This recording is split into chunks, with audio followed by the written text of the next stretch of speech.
Okay, Assalamualaikum and very good afternoon. So today I would like to continue our lecture from the previous, still on the same topic, which is mechanical properties. Okay, and then last week we stopped at slide 48, right? Then we will continue our lecture for today. Okay, we stop at natural rubber and we ended which is material that has a bit little or no yielding before failure are referred to as brittle material.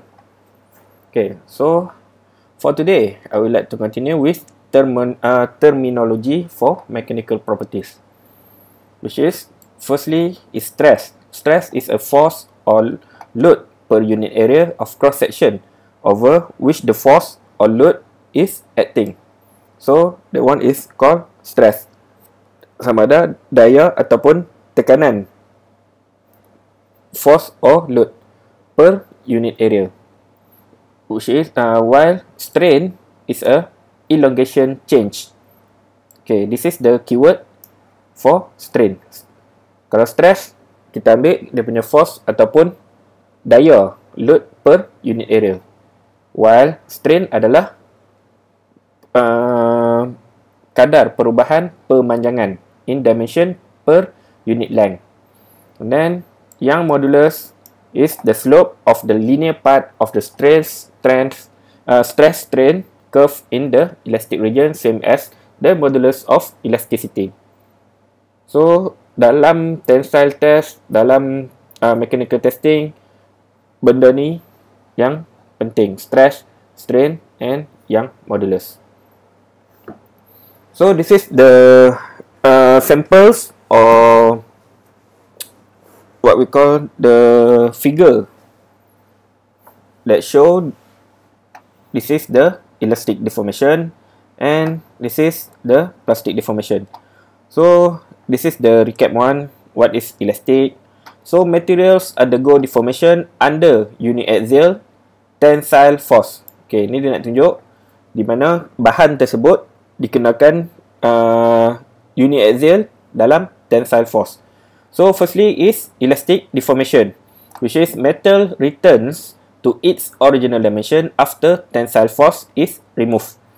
Sama juga yang sebelum ni saya katakan elastic deformation. Elastic paling simple kamu nak ambil getah.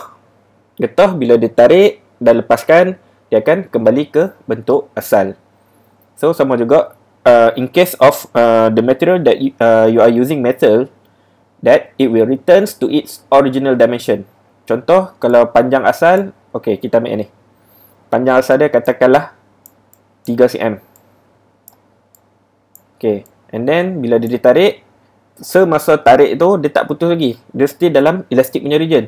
Maybe dia akan pergi sampai 3.5, 4 cm, something like that lah. Okay, and then bila kita lepaskan load ataupun daya tersebut, dia akan kembali balik ke 3 cm ni. So, they have no elongation. It will return to its original shape, original dimension. Okay, and then the plastic deformation, the metal is deformed to such an extent such that it cannot return to its original dimension. Okay, contoh macam saya kata tadi, panjang asal dia 3 cm, and then dia punya bila dia dah tarik macam tu, okay, panjang ni maybe akan jadi 4, 4.5, something like that lah. Tak kisahlah berapa pun. Okay. Dan bila kita lepaskan daya, dia dah tak boleh kembali ke bentuk asal.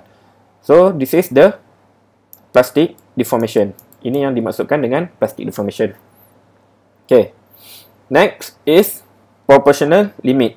The proportional limit is the highest stress at which stress is linearly proportional to strain.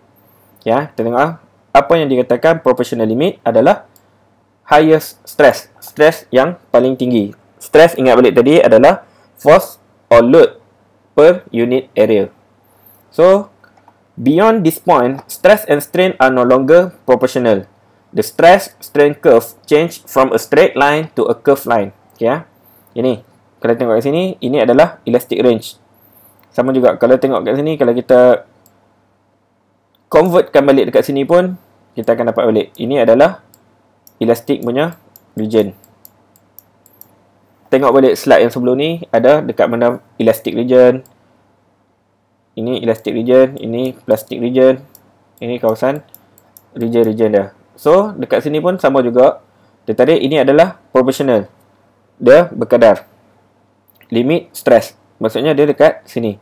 Untuk elastic, dia punya proportional dia dekat sini. Limit stress dia.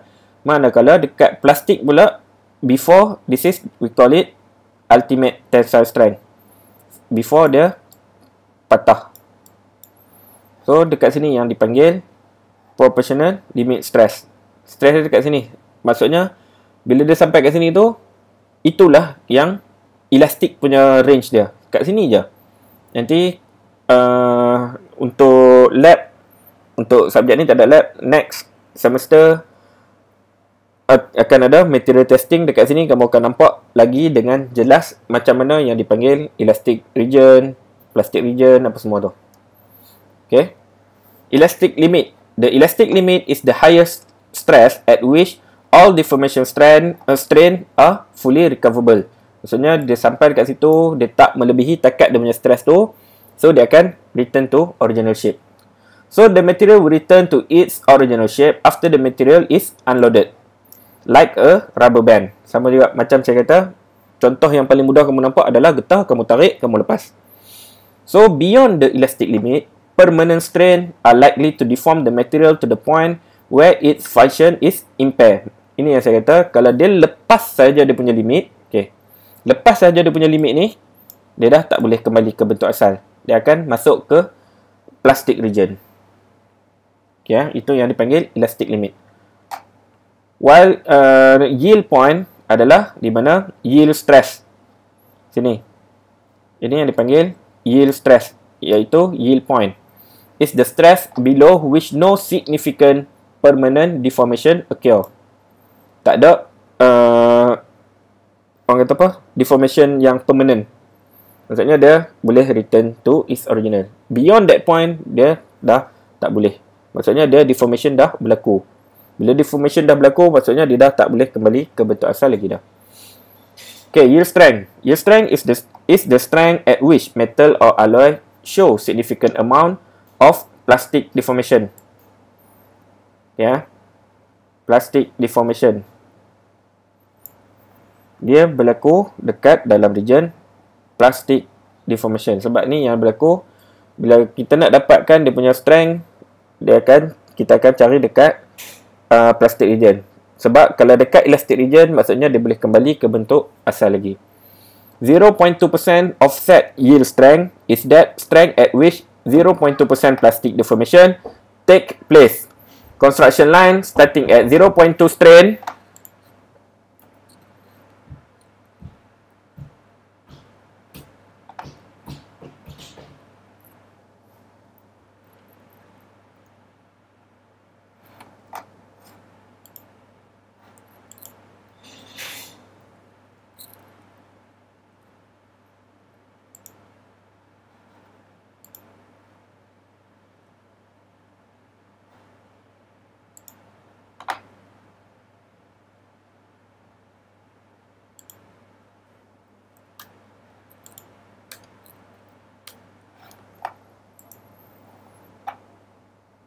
%0.2% offset yield strength is that strength at which 0.2% plastic deformation take place. Okay, ini nanti kamu akan kena kira. So, construction line starting at 0.2%. 0.2% equals to 0.002. Strain and parallel to elastic region is drawn to find 0.2% offset yield strength. Okay, ini contoh. Kita ambil satu contoh. Ini dekat dia punya perubahan. Kat sini tadi. Kat sini ya. Ini dekat dia punya perubahan. Okey, kat sini. Kita buat satu line. Tarik dia punya straight point dia. Ambil dekat yang paling atas. Okey, contoh macam yang ni dekat sini. Kita ambil line kat sini. Okey. Dia punya yield dia. Tarik kat 0.02. Macam tu. Tarik je dia punya straight line dia. Ini yang dipanggil 0.2% offset construction line. Why the dip in the curve?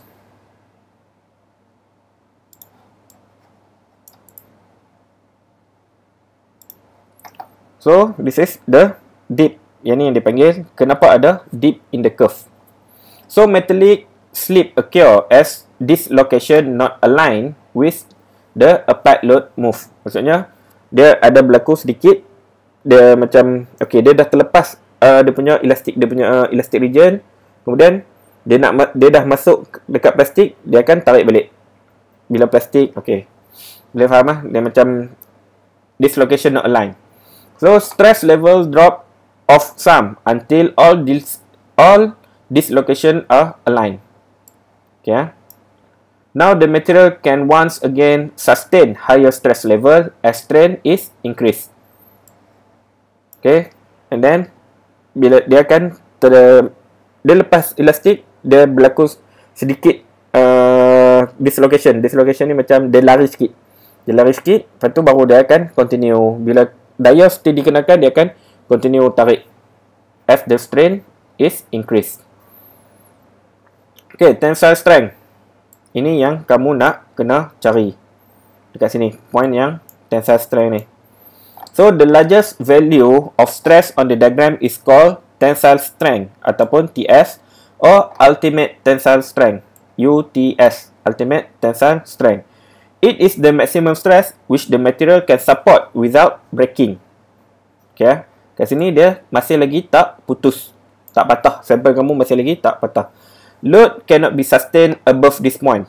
Maksudnya kalau dikenakan lagi load, dia akan terus patah macam tu. Itu yang dipanggil tensile strength. Okay, UTS is the maximum strength reached by the engineering stress strain curve. Necking start after UTS is reached. Okay, ni. Okay, kalau kamu perasan, kat sini patutnya straight line. Dia straight saja. Tapi, perasan tak dekat sini, dia ada berlaku necking. Necking ni, dia melengkung sikit. Kalau tidak, dia straight macam ni. Tapi, yang dikatakan necking ni, dia ada lekuk sikit macam tu. Gitu. Okay, dekat sinilah yang dipanggil necking. Ni, kat sini. Ya, ya.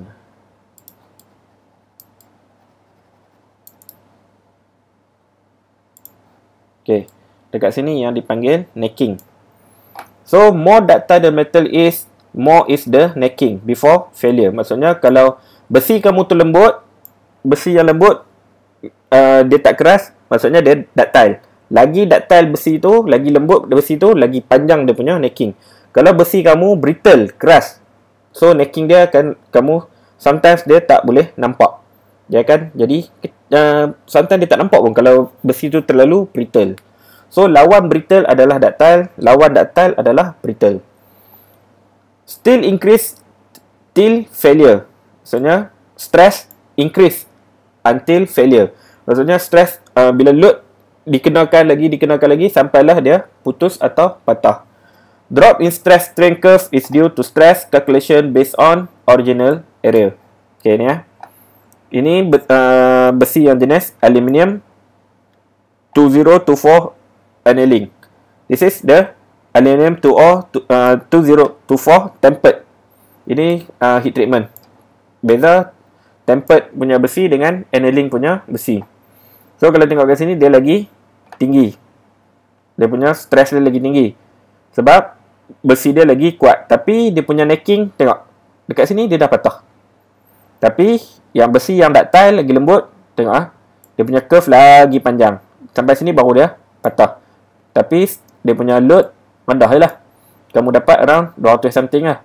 Kalau yang ni 500 something. Tapi dia punya necking dia pendek. Yang ni necking dia panjang. Sampai ke sini. Strain dia lagi jauh. Okay, boleh nampak beza? Apa yang bezakan besi ductile dengan besi yang lagi brittle.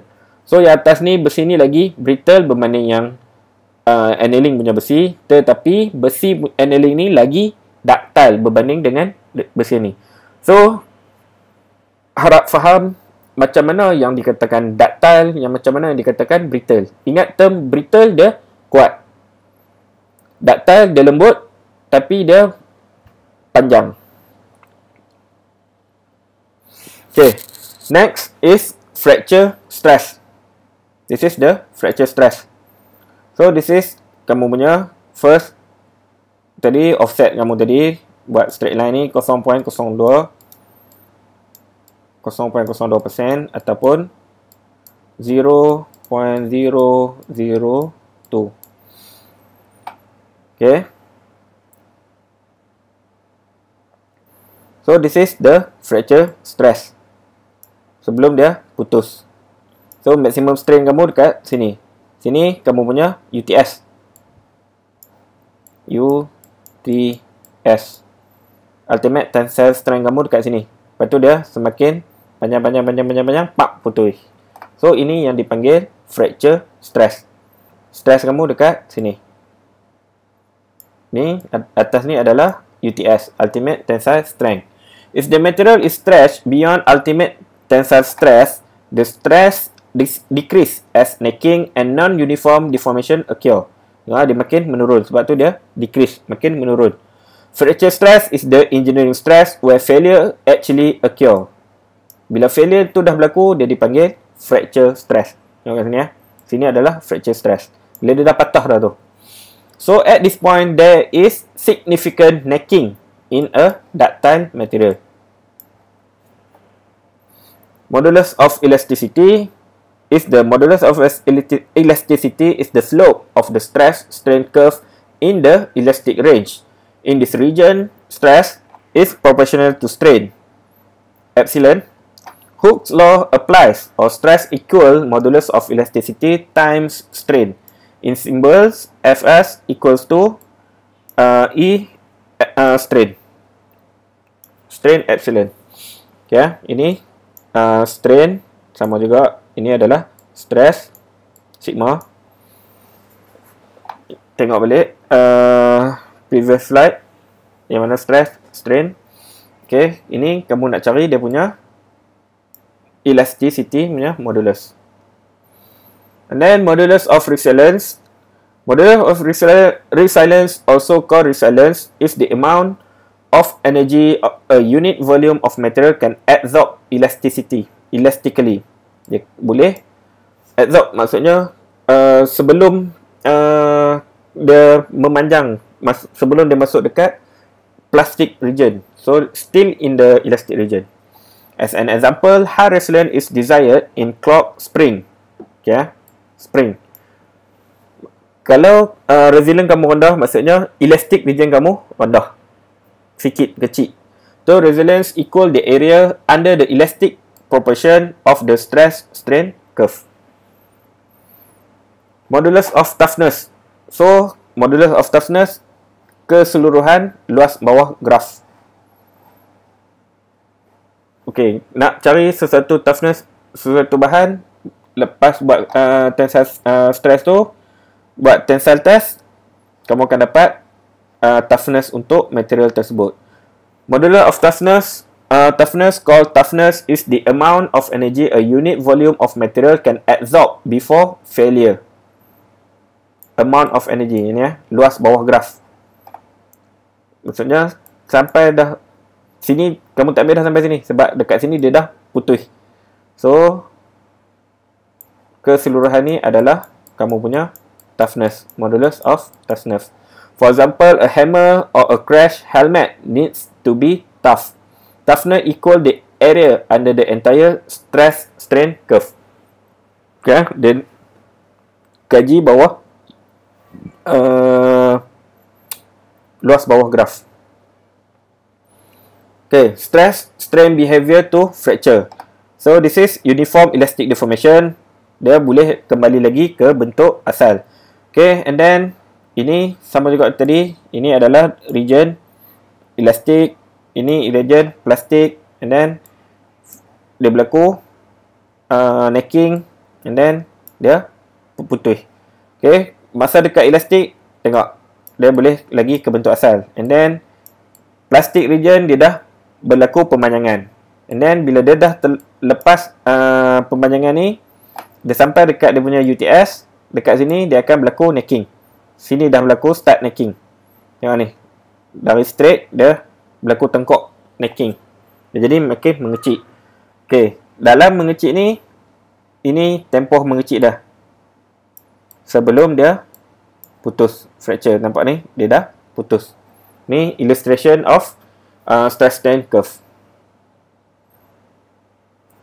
So this graph is very important to you as materials engineer or materials technologist.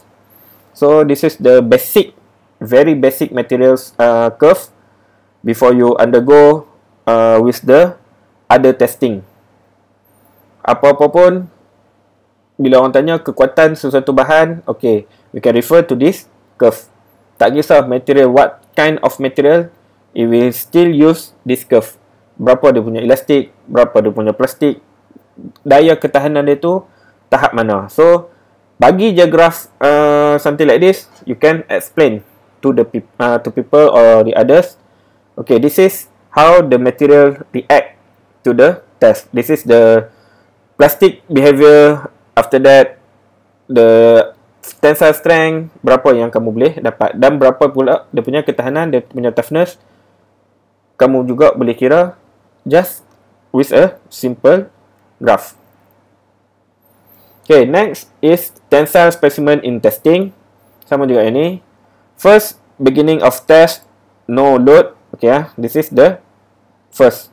And then the second one is uniform elongation and reduction of cross-sectional area. Okay, this is the second part.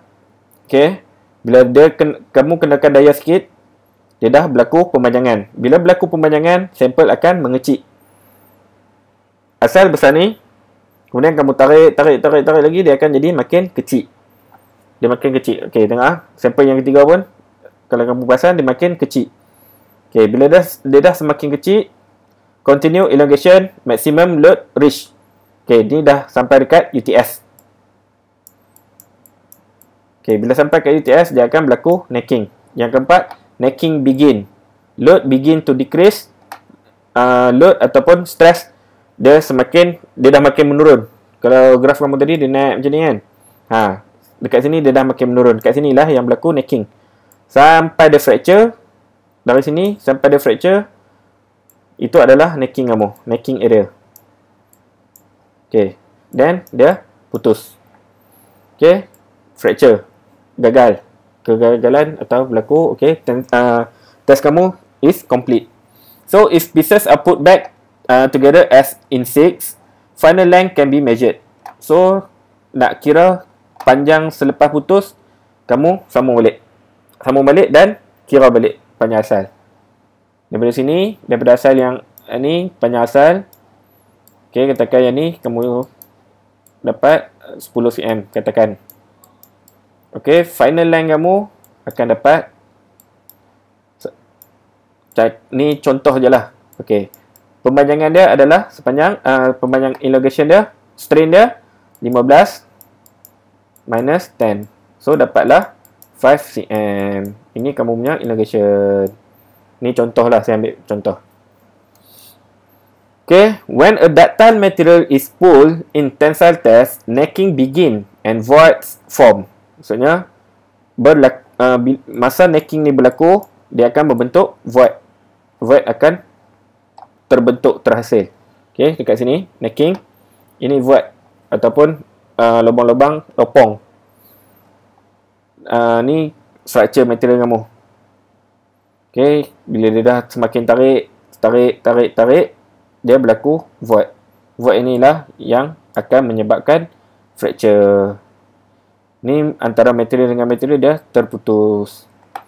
So, starting near the center of the bar by nucleation at grain boundaries or inclusion, as deformation continues, a 45 degree shear lip may form, producing a final cup and cone fracture. Ini yang dipanggil cup and cone.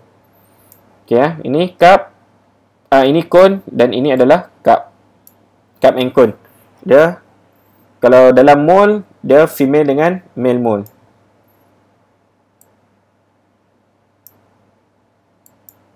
Okay, ni cone, Cone lah, bentuk cone.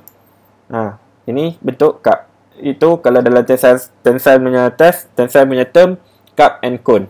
Satu cup, satu cone. Okay. Cup macam biasalah, cup ayak. Cup dia berlubang. Cup. Lepas tu satu lagi cone. Dia kat sini lah, senang tengok kat sini.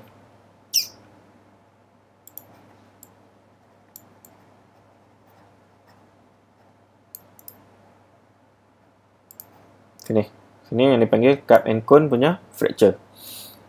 So modulus of elasticity E, stress and strain are linearly related in elastic region. Ini kita ambil kira Hooke's law. Nak cari elasticity stress over strain.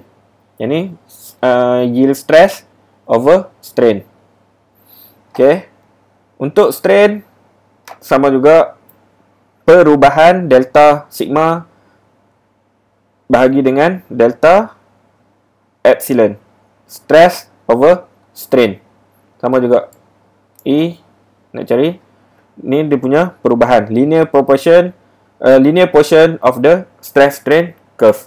Higher the bonding strength, higher is the modulus of elasticity. Maksudnya kalau besi sampel kamu adalah ductile, dia akan lagi panjang. Bila lagi panjang, maksudnya elasticity kamu lagi tinggi.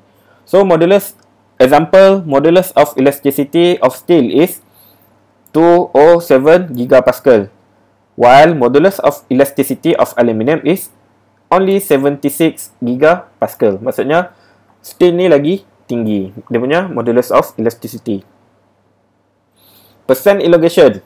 Percent elongation ni equals to kamu punya elongation. Bila bermain dengan elongation, satu benda yang kamu kena ingat adalah strain.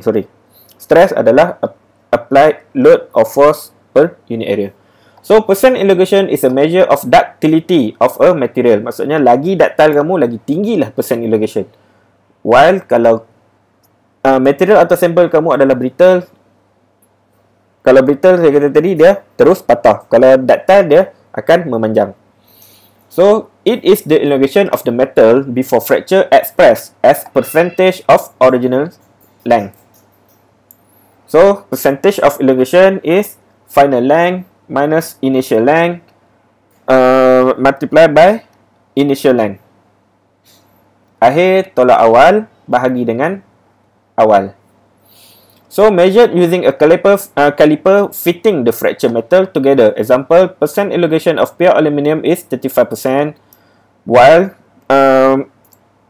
titanium aluminium alloy ni pure aluminium. Yang ni adalah alloy. Aluminium alloy ni yang dicampur dengan besi lain. Aluminium dia campur dengan besi lain adalah 11. So maksudnya pure aluminium dia lagi ductile berbanding dengan aluminium alloy.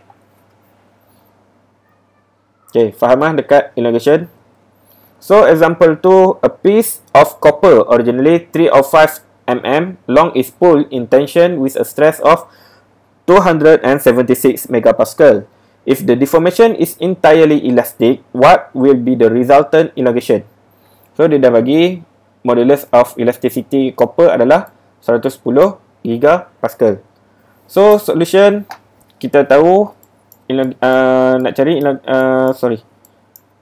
modulus of elasticity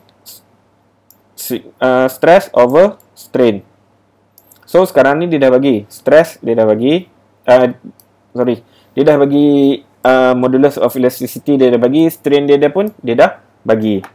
So kamu nak cari adalah masukkan balik je dalam rumus. Dia nak cari elongation. Okay, masukkan balik. Ini stress tadi, strain tadi, akhir tolak awal bahagi dengan awal. So dapatlah delta L. Okay, masukkan balik. Ini dia dah bagi 276. Pemanjangan apa dia punya ni pun dia dah bagi, dan kamu punya elasticity pun dia dah bagi. So lastly kamu akan dapat berapa dia punya elongation kamu yang dia nak cari. Then example 3, tensile testing of aluminum alloy. Convert the change in length data in the table 6.1 to engineering stress and strain and plot a stress strain curve. So dia dah bagi dekat sini, initial length dia adalah 2 inch. The result of tensile test of 0.505 inch. Diameter alloy, aluminum alloy test bar. So dia dah bagi kat sini, kamu just convert ke dalam buat graf. So masukkan balik stress, macam mana nak kira F over A, strain, pemanjangan akhir tolak awal bahagi awal. Okay, dapat ke semua tu. And then masukkan balik, ini calculate. Okay, stress dapat balik kosong berapa. Okay, kosong, of course lah kosong. So, and then kalau load dia 1000, berapa dia punya stress dia berapa, strain dia berapa. Okay, just fill in balik. Depend dekat nilai yang diberikan ini. Kena kira satu-satu lah untuk dapatkan balik. Okay, yang ni boleh cuba buat ikut rumus yang diberikan. Ni contoh. Okay, and then example 4, Young modulus of aluminum alloy. From the data in example 3, calculate the modulus of elasticity of the aluminum alloy. Use the modulus to determine the length after deformation of a bar of initial length of 50 inch. Assume that a level of stress of 30,000 psi is applied. Okay. Ni kamu punya result tadi. Yang ni tadi. Ni result tadi. Daripada result ni kamu nak cari yang modulus. So, cari balik example. Contoh, saya ambil satu contoh yang dibagi 35, stress dia 35,000 psi is applied. So, dia bagi dah stress dia 35,000 psi. So, dia punya strain adalah 0.035. So, dapat dia punya modulus of elasticity. So, daripada Hooke's law ni tadi, just masukkan balik je nilai. Okay. Stress, dia bagi stress dia berapa tadi? Stress dia bagi 30,000. Elasticity kamu dah cari tadi. Ini elasticity. Okay, dapat dia punya equals to akhir tolak awal bahagi awal. So, nak dapatkan nilai perubahannya ni. Okay. And then, example 5, ductility of an aluminium alloy. The aluminium alloy in example 2 has a final length after failure of 2.195 inch and a final diameter of 0.398 inch at the fracture surface. Calculate the ductility of this alloy. So, cari balik percentage of elongation. Nak cari percentage of elongation sama juga macam elongation. Bila elongation adalah dia punya, kamu punya strain. So, panjang akhir tolak panjang awal bahagi dengan panjang awal. Akhir tolak awal bahagi dengan awal. Okay. Dan kamu dapat, lepas tu reduction in area sama juga area akhir tolak area awal bahagi area akhir. Yang ni nak cari awal tolak akhir. Ni sebab area bahagi dengan awal. So, the final length is less than 2.205 inch. Because after fracture, the elastic strain is recover. Kita faham? Bila selepas dia putus, elastik dia recover balik. Maksudnya, dia bila kamu cantum balik tu, sikit je yang berlaku.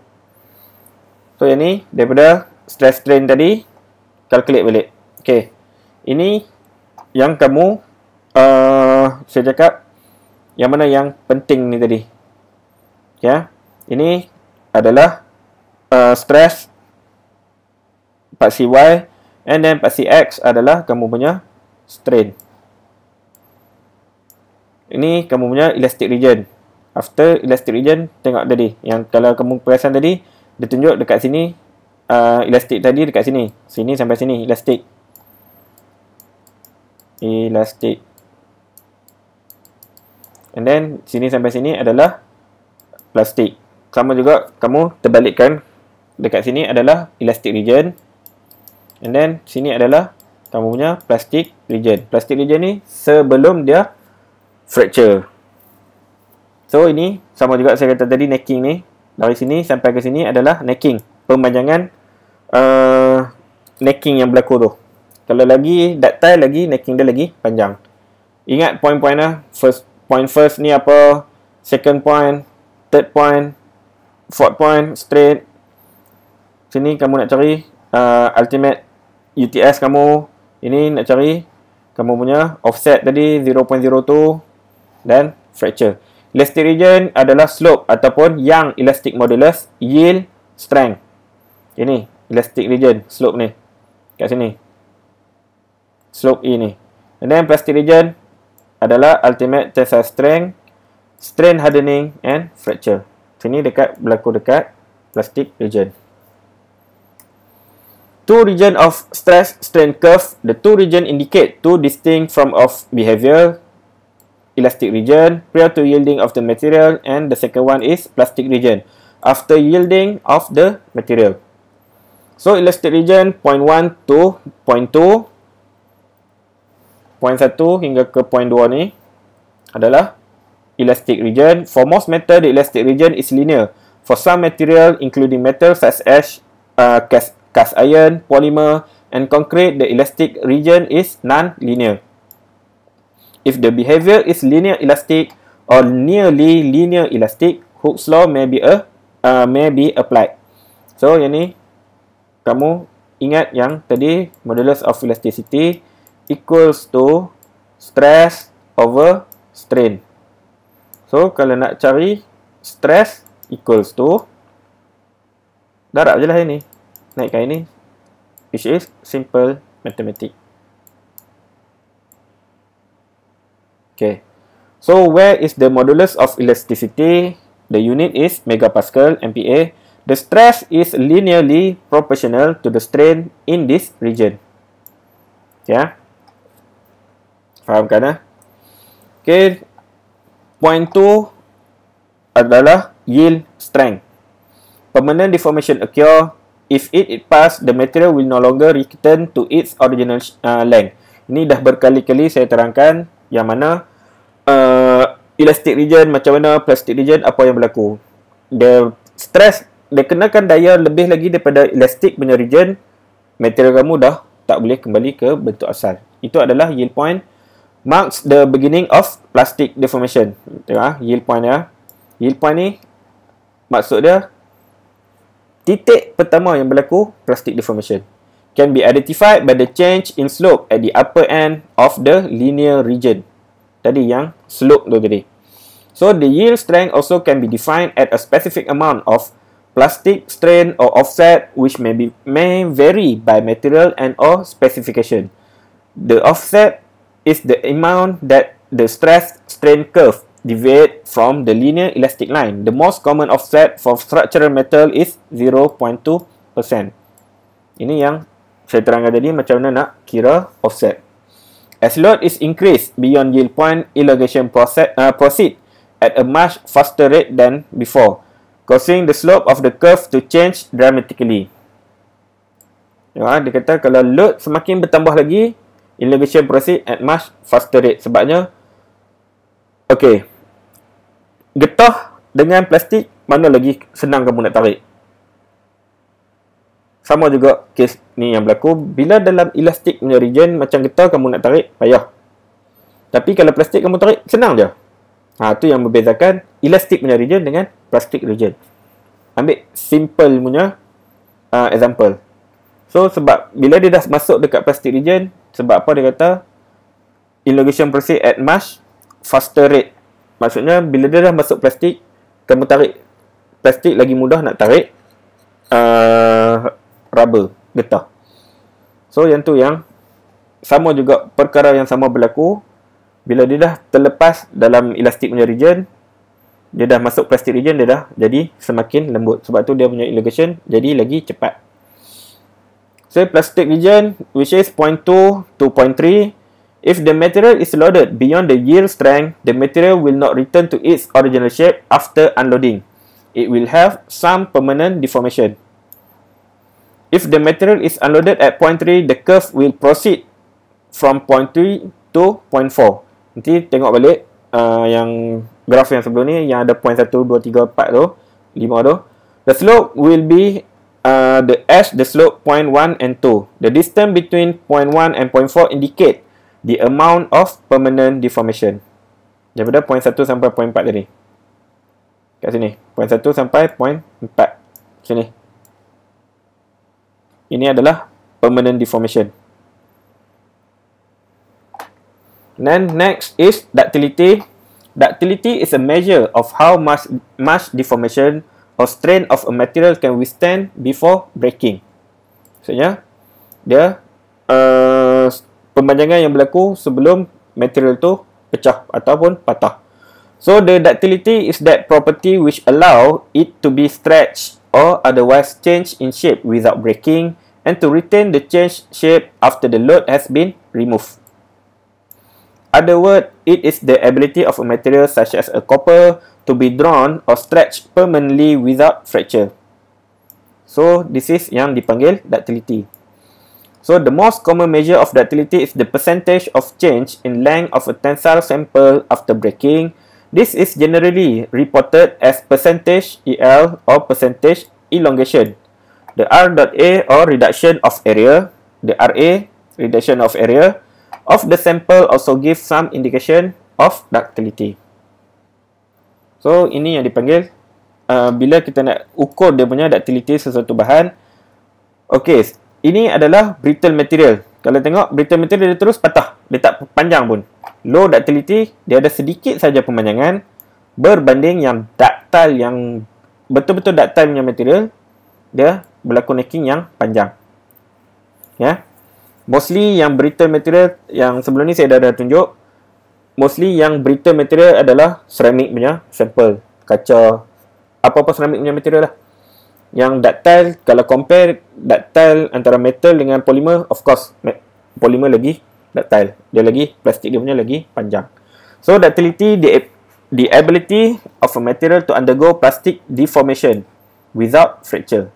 Ya, maksudnya dia boleh undergo plastic deformation lagi panjang, dia ductile dia lagi tinggi. Ductility and percent elongation, the change in gauge length in the specimen after fracture, atau bahagi dengan gauge length, assuming the fracture occur within the gauge length. Ductility and percent reduction in area, the change in cross-sectional area in the specimen after fracture over original area. So, measurement of ductility based on elongation. Elongation sama juga akhir tolak awal bagi awal. Kalau area, saya kata tadi, awal tolak akhir bahagi awal. Jangan beza, jangan confuse antara dua ni ya. Akhir nak cari elongation, akhir dulu. Sebab panjang. Kalau area asal besar jadi kecil. Maksudnya kamu ambil yang besar tolak yang akhir. Sebab kalau kamu ambil akhir tolak yang awal, of course kamu akan dapat negatif. Okey, kalau panjang, akhir pasal kamu ambil akhir tolak awal. Sebab berlaku pemanjangan. Bila berlaku pemanjangan, kamu akan ambil akhir tolak awal. Ya. So, ductile versus brittle material. Only ductile material will exhibit necking. Only ductile material. Maksudnya, kalau brittle punya material, dia tak berlaku necking. Ductile if percent elongation more than 8% approximately. Brittle if elongation below 5%. Okay, tengok ini. Brittle A and B. Tengok. A and B. Ini adalah brittle punya material. While ductile material, dia ada necking. Ini panjang nih necking dia. Maksudnya, paling ductile sekali adalah C. So, D tu low ductile. Most material may exhibit both ductile and brittle behavior. Still has brittle behavior when it contain a high carbon content, and it is ductile when the carbon content is reduced. Maksudnya carbon tu dia akan menguatkan besi kamu, tapi dia akan mengurangkan dia punya ductility. Dia tak boleh macam, okey, contoh kata kamu produce satu metal tu, kamu nak asal dia lembut. So, kamu nak bagi dia keras.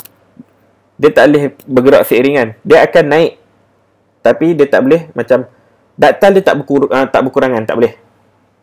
Dia akan satu akan naik, satu akan menurun. Maksudnya kalau okey, saya bagi satu contoh sampel A, besi A lah. Besi ni dia punya daktal katakan 50. Okey. 50 megapascal dia punya kekuatan. Dia nak naikkan lagi, dia tambah dengan karbon. Bila dia tambahkan karbon, of course dia punya strength dia akan naik. Contoh kata strength dia akan naik jadi 70 megapascal. Kuat tak? Of course lah kuat. Dia bertambah dengan 20%. 20 megapascal dia bertambah. Tapi ductility asalnya dia macam ni. Tapi bila dia tambah, dia akan jadi macam ni. Okay. Faham lah? Oh, sorry.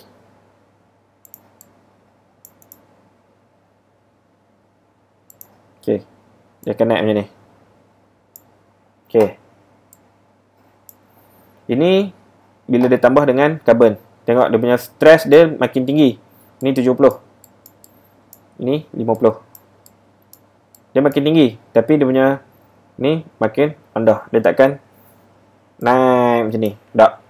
Dia tak boleh macam tu. Sebab dia bertambah satu, dia akan berkurang satu. Dia high ductility, low brittle. So also at low temperature material become harder and more brittle, whereas when the temperature rise, they become softer and more ductile. Okay, tengok ah. More harder and more brittle, whereas the temperature rise, low temperature. Kalau dekat low temperature, material mengeras. Tapi bila kamu kenakan temperature, dia akan, besi kamu akan lembut and become ductile. Necking. At the ultimate stress, the cross-sectional area begin to decrease in a localized region of the specimen instead of over its entire length. This phenomenon is caused by slip plane formed within the material, and the actual strain produced are caused by shear stress. As a result of a construction or necking gradually tends to form in this region as the specimen elongates further. Since the cross-sectional area decreasing, the smaller area can only carry an ever decreasing load. Hence, the stress strain diagram tend to curve downward until the specimen breaks at the fracture stress. Yang ni boleh tengok balik dekat mana yang berlaku necking tadi. Dah saya tunjuk tadi necking tu berlaku kat mana, dan juga fracture stress sigma F. So this is the reference book that you can refer. Ada juga yang new edition. So better refer to the new edition. Maybe dia ada sedikit penambahan. Okay, that's all for today class. InsyaAllah we will be continue again. Also in mechanical topic, mechanical punya karakteristik. Okay, and then but that one is for tensile test. After this, I will continue with other testing method. Alright. That's all for today. Thank you everyone. Assalamualaikum. And stay safe. Be at home. Okay, Assalamualaikum.